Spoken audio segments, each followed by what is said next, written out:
Prima di avviare la mia azienda, guidavo un team di sviluppo per dispositivi di raffreddamento. Mia moglie mi diceva spesso, quando vedeva quanto mi piacesse questo campo, che ero sciocco per non avviare la mia azienda. Nel 1990 la Slovenia è diventata indipendente. L'istituto in cui lavoravo era il primo in linea per essere chiuso. Poi abbiamo provato a realizzare qualche dispositivo di raffreddamento a casa. Quella era davvero la migliore opzione per me per rimanere qui e espandere questo. Qui puoi vedere, fondamentalmente un edificio completamente nuovo e parzialmente ristrutturato.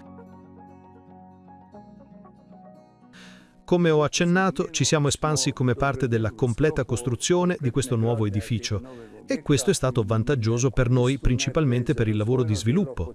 Dopodiché abbiamo anche avuto parte della produzione in questo spazio. Abbiamo riorganizzato questo piccolo spazio per sembrare approssimativamente come appare ora ed era destinato alla preparazione dopo la produzione, principalmente nel campo dell'ingegneria elettrica. Questo spazio era davvero solo l'inizio.